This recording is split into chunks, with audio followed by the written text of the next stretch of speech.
Buy now and receive a gift pack with a free umbrella of grace. Confession. I just wrote this skit 10 minutes ago. Confession.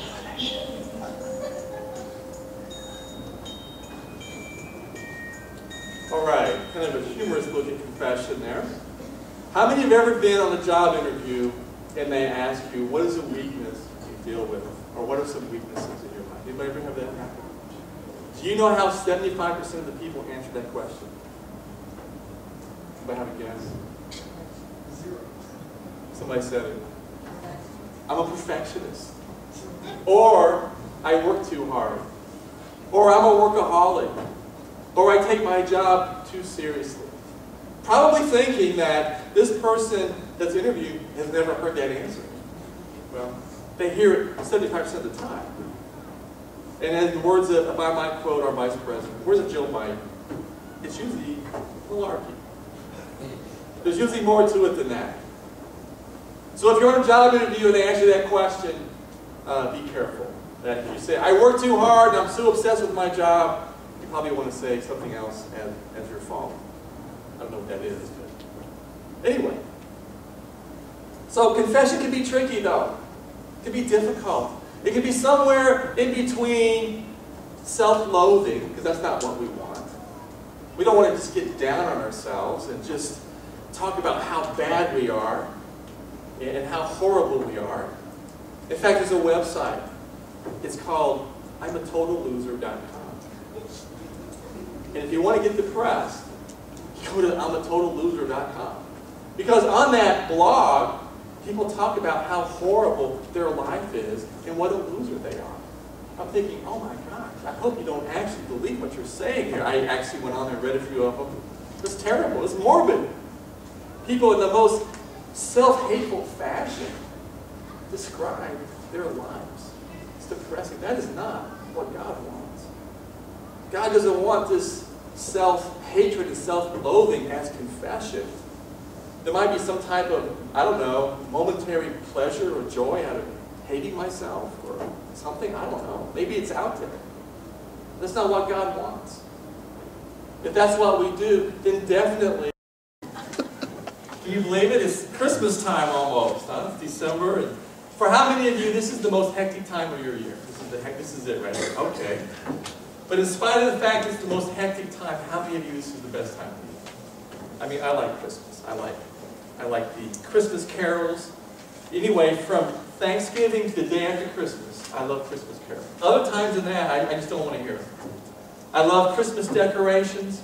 I don't like to decorate myself, but I enjoy what other people do to decorate. And I like to get presents. Anybody else like to get presents?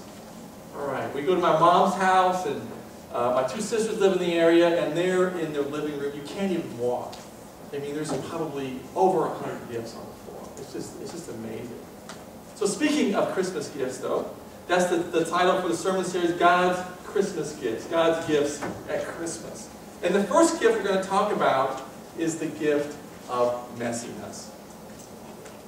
The little survey here, we've got, say we have this spectrum, and over here we have neat, and over here we have messy. How many of you tend towards the neat side? Okay, wow, we got some neat people. How many of you would say, like, I don't tend towards the neat side, I dominate the neat side. I am a neat freak. Okay. I saw someone raise their hand, there's no way, but you know. I must have misunderstood my question. Then how many of you are more towards the not so neat side? I would be on that side myself. Yes. Okay, it's about half and half. I used to think I was the messiest person in my family until I had my daughter. And boy, that girl, she can mess up a room. She's home from college. The house is a tornado within hours. It's amazing. I'm so proud of her. She got those genes from me. So, okay, one more question. How many of you, you're like on the neat side or on the messy side, and you're married to someone kind of opposite? Like, that would be me. Okay, well, I have a referral for you right here. Yes. There she is. The doctor is in, and for only 5 cents, she will help you with those issues. Well, but honestly, I think everyone has some messiness in their life. It may not be a messy desk, or it may not be a messy garage, or it may not be a messy living room, but we all have areas of our life that are not in the order that we want them to be, or that the order they should be. Here's what Paul talks about spiritual messiness here. He doesn't call it that, but that's what I'm calling it. In Romans 7:15 it says this, I don't understand myself at all, for I really want to do what is right, but I don't do it. Instead, I do the very thing I hate. I know perfectly well that what I am doing is wrong. So have you ever experienced that? Well, if you're a human being, you've experienced that. It's just the plight of humanity that Paul says so nicely there. I don't know if it's nicely, but he says it so well. It could be different things for different people. But I believe everybody, just by being human, we have an area of our life where we have this spiritual messiness. It could be anger. It could be, oh, I went to the store and I spent too much money again. Or maybe it's an addiction. Or maybe it's an emotional issue. You know, there's just so many things that we have to deal with. It's different for everyone. So how is this messiness? So how is this a gift anyway? It's more like a curse, isn't it? But it is a gift. It's a gift because it's in that messy area of my life. It's in that area of disarray, or the area where I feel desperate, that I can really connect with God. So often it's those places that we really call out to God because there's messiness in our life and we don't know what to do with it. So it's a hidden gift because messiness can lead us to Christ, and Christ can lead us to holiness or to wholeness. It's in that area of weakness or disarray that God can come into our life and we can really experience His salvation and His goodness and His wholeness. So messiness leads us to Christ, and Christ leads us to holiness. Hebrews 10:10 says, and what God wants for us is to be made holy. Here's a little video about holiness.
Several verses in it tells us that we should be, that God wants us to be holy. So what does that mean, to be holy? Well, here's some ideas I got. I got this from a website called Holy Taco. Just look at the first slide. There is a holy banana. You look at your banana, and there's a picture of Jesus on that. So the question is, what do you do with a holy banana? I mean, if you eat it, is that right to eat a holy banana? But if you don't eat it, it turns black, right? You can't freeze it. So one of the eternal questions we may never know this side of heaven, what to do with a holy banana. Next, we have a holy iron. What happens when you pick up your iron and you see that image of Jesus on your iron? I don't know. I don't know if you can use it after that. Next one is holy candy bar bath, man. You bite into your candy bar, and there's a picture of Jesus looking at you. What do you do with that? And then last but not least, you can't fix that water staying by the bathtub, right? I mean, so some people see these things as being holy. I don't see that, but I don't want to dismiss anyone who, whatever makes people think about God is good. But that's not really what the Bible talks about when it talks about being holy. People see this, and they see this as a sign of the presence of God. But truly, the sign of the presence of God in my life is when I have the imprint of Jesus on my life. Not an imprint of Jesus on a candy bar or a banana, but the imprint of Jesus on my life. The idea of holiness, and actually the Greek word is hagios. We still have the word holy from hagios. It means to be separate. And God is completely, perfectly holy. He is separate from this creation. He created the world, and as being separate, He is separate from the moral corruption that is in this world. So to be holy means to be separate from the moral corruption in this world. Now, something happened to me when I became a Christian. It was a long time ago. I was 17 years old. I didn't expect this to happen. But when I became a Christian, I had this desire to be a better person. I wasn't expecting that. I didn't really ask for that. Before, what I wanted was, I wanted what I wanted. If I had to break a few laws or a few rules to get what I wanted not to get caught. That was my wants back then. And then I became a Christian, and all of a sudden, I wanted to be a better person. And I wanted to please God. And that's what holiness is. It's not living in a monastery. I mean, when the Bible was written, they didn't have monasteries. It wasn't part of their culture. It wasn't not watching football. I believe if the Apostle Paul were alive today, he'd watch football. And I believe he'd be a Colts fan. That's just my feeling on that topic. And I can't prove that. But holiness, when I come to Christ, I wanted to do the right things. And I believe you're here today in part because in your life you want to be a better person. That's what holiness is. The desire to be a better person. And this happens so often in the midst of our spiritual messiness. This is where we realize that we need God to come into our life. 2 Corinthians 3:18 says this, "And the Lord, who is the Spirit, makes us more and more like Him as we are changed into His glorious image." So God is working in us to make us holy, or just to make us better people. So there's some misunderstandings on this of holiness and messiness. One of them leads to spiritual apathy, where people, they just kind of want to hang around the edges of Christianity. They don't want to go overboard. Because maybe they feel like this holiness pursuit is for special people, like Billy Graham or Mother Teresa or Brian, or someone like that, or the local pastor. But that's really wrong. And people can have kind of crazy ideas what God expects of them. Way back when my wife and I were running a drug rehab program, and I use a lot of examples from that, because you meet some characters when you run. If you want to meet some characters, you want to run a drug rehab program for about 10 years. You meet some. Not all of them are characters, but there are characters. And this one guy, he came in to my office, construction worker, still had his construction outfit. I don't know if you call them outfits. Still has construction clothes on. Big guy, kind of burly, kind of rough looking. And he came in, he was distraught. Because he told me, he says, I was raised in the church, and all the things that I've been doing. I've been drinking, and carousing, and fighting. He said, just doing everything I was taught not to do. So I decided to serve God and do the right thing.